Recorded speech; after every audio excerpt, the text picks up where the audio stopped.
ഒരു ഉദാഹരണം പറയാം. നമ്മൾ പറഞ്ഞു ആരോഗ്യ കേരളം വെന്റിലേറ്ററിലാണ്, ശരിയല്ലേ? ഏറ്റവും പ്രയാസകരമായ നിലയിൽ വെന്റിലേറ്ററിലായ ആരോഗ്യ കേരളത്തെ നമുക്ക് ആരോഗ്യവതിയായി നടത്തണ്ടേ? നടത്തണം. കഴിഞ്ഞ 9 മാസക്കാലം മുമ്പ് നമ്മൾ ഒരു ഹെൽത്ത് കമ്മീഷൻ രൂപീകരിച്ചു. 300-ലധികം ഡോക്ടർമാർ രാജ്യത്തിനകത്തും പുറത്തുമുള്ളവർ പങ്കെടുത്ത ഹെൽത്ത് കോൺക്ലേവ് നടത്തി. നമ്മുടെ കമ്മീഷൻ 600ഓളം ഡോക്ടർമാരുമായും ആരോഗ്യ പ്രവർത്തകരുമായി ആശയവിനിമയം നടത്തി. സർക്കാരല്ല, നമ്മൾ പ്രതിപക്ഷം. കോഴിക്കോട് വെച്ച് ഞങ്ങൾ കേരളത്തിന്റെ ആരോഗ്യ രംഗത്തെ കുറിച്ചുള്ള ഒരു വിഷൻ ഡോക്യുമെന്റ് അവതരിപ്പിച്ചു. ഞാൻ അഭിമാനത്തോടെ പറയുന്നു, അത് നോളജ് അസറ്റാണ്. കേരളത്തിലുള്ള ഒരു ജ്ഞാന സമ്പത്താണ്. ഇത് മതി, അതിലെ കാര്യങ്ങൾ നടപ്പാക്കിയാൽ മതി. ഞാൻ ഇവിടെ വന്നപ്പോൾ ഒരു കാര്യം ശ്രദ്ധിച്ചു.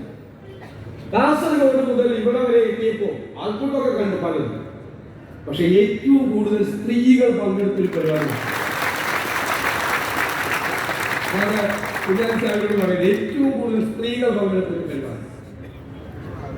ഈ ആരോഗ്യ രംഗത്ത് സ്ത്രീകൾക്ക് പ്രത്യേകമായ, കുട്ടികൾക്കും പ്രത്യേകമായ ആശുപത്രിയുണ്ട്. She hospital, universal health coverage, എല്ലാവർക്കും ചികിത്സ, എല്ലാവർക്കും മരുന്ന്. ഇന്ത്യയിൽ ഏറ്റവും കൂടുതൽ ചികിത്സാ ചെലവുള്ള 1ാമത്തെ സംസ്ഥാനം കേരളമാണ്. അറിയോ? നമ്മൾ 1ാം ഘട്ടത്തിൽ ആ ചികിത്സാ ചെലവ് നിങ്ങളുടേത് പകുതിയായി കുറയ്ക്കും. 2ാം ഘട്ടത്തിൽ 1/3 കുറയ്ക്കും. ഞാൻ എല്ലാം വിശദീകരിക്കുന്നത് ഒറ്റ കാര്യമാണ്. അത് പൂർത്തിയാകുമ്പോൾ ലോക രാജ്യങ്ങളിൽ നിന്നും ഒരു ആളുകൾ ചികിത്സ നേടി ഇവിടെ എത്തുന്ന ആരോഗ്യത്തിന്റെ ഡെസ്റ്റിനേഷൻ പോയിന്റ് ആക്കി നമ്മുടെ കേരളത്തെ മാറ്റി. അതാണ് നമ്മുടെ കുട്ടികൾ 40-50 ലക്ഷം രൂപ മുടക്കി കിടപ്പാടം പറയപ്പെടുത്തി വിദേശത്തെ യൂണിവേഴ്സിറ്റികളിലെ പ്രോഗ്രാമുകളിൽ പഠിക്കാൻ പോവാം. നമ്മൾ വരുമ്പോൾ, UDF വരുമ്പോൾ, അവർ കാനഡയിലും ജർമ്മനിയിലും ഓസ്ട്രേലിയയിലും UK-യിലും പോയി യൂണിവേഴ്സിറ്റികളിൽ പഠിക്കുന്ന പ്രോഗ്രാമുകൾ നമ്മുടെ യൂണിവേഴ്സിറ്റികളിൽ നമ്മൾ ആരംഭിക്കും. അവർ ഇവിടെ പഠിക്കട്ടെ. പഠിച്ചു കഴിഞ്ഞ് പുറത്തിറങ്ങുമ്പോൾ അവർക്ക് 2 ഓപ്ഷൻ: ഒന്നുകിൽ തൊഴിൽ, അല്ലെങ്കിൽ സംരംഭം തുടങ്ങാനുള്ള സഹായം. അങ്ങനെ കേരള ചരിത്രത്തിൽ ആദ്യമായി മികച്ച ഒരു സമഗ്രമായ തൊഴിൽ സംരംഭ പദ്ധതി ഈ യാത്ര തിരുവനന്തപുരത്ത് എത്തുന്നതിന് മുമ്പ് നമ്മൾ അവതരിപ്പിക്കും. കാർഷിക മേഖലയിൽ വലിയ പാക്കേജ്.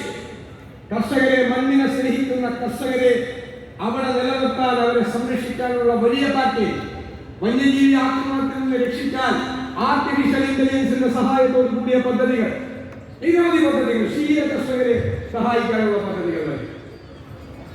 ഇനി നമുക്കൊരു സ്വപ്ന പദ്ധതിയുണ്ട്. എന്താണത്? കേരളത്തിന്റെ തീരപ്രദേശം, കടൽ 600 കിലോമീറ്റർ കടലാണ്. 2 അന്താരാഷ്ട്ര തുറമുഖങ്ങൾ, ഒരു കണ്ടെയ്നർ ടെർമിനൽ, 17 മിനി തുറമുഖങ്ങൾ. ഇതെല്ലാം സംയോജിപ്പിച്ച് മിഷൻ സമുദ്ര എന്ന പേരിൽ നമ്മൾ കോസ്റ്റൽ ഷിപ്പിംഗ് തുടങ്ങുകയാണ്. ഈ റോഡിലൂടെ പോകുന്ന ചരക്കുകളുടെ 70% ഇതിന്റെ 4/1 ചെലവിൽ കടലിലൂടെ പോകും. 2ാം ഘട്ടത്തിൽ ക്രൂയിസ് പാസഞ്ചേഴ്സ് വരും ടൂറിസ്റ്റുകളായി. 3ാം ഘട്ടത്തിൽ നദികളെ കൂടി സംയോജിപ്പിച്ചുകൊണ്ടുള്ള വിശാലമായ ടൂറിസം പ്രോഗ്രാം. സിംഗപ്പൂർ പോലെ, സിയാറ്റിൽ പോലെ ഒരു തുറമുഖ നഗരമാക്കി കേരളത്തെ മാറ്റിയെടുക്കുക എന്നതാണ് നമ്മുടെ സ്വപ്നം.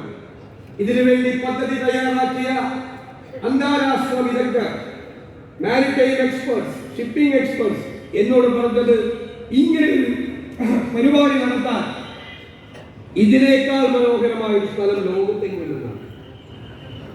പ്രകൃതിയുടെ വരദാനമാണ്, അത് നമുക്ക് ഉപയോഗിക്കണ്ടേ? ഒരാഗ്രഹം കൂടിയുണ്ട് ആ പദ്ധതി. ഒരുപാട് തൊഴിലവസരങ്ങൾ ഉണ്ടാവും.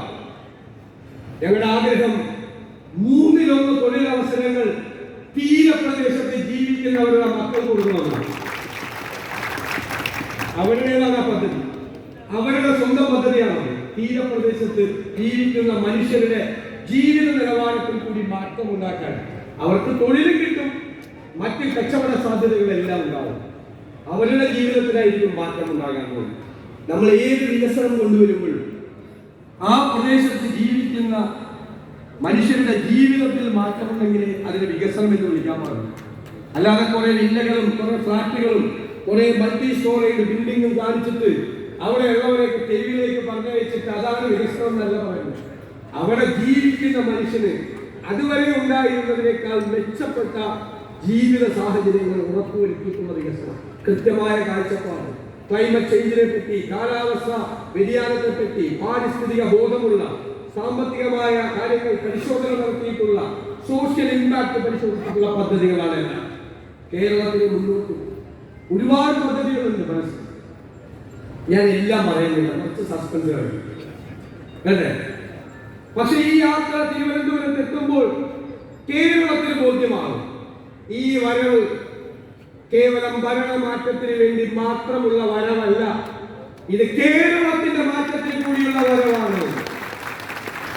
ഞങ്ങൾ നിങ്ങളോട് പറയുന്നു, വാക്ക് തരുന്നു UDF, കേരളം ഇനി പിന്നോട്ട് നടക്കില്ല, കേരളം ഇനി മുന്നോട്ട് കുതിക്കും.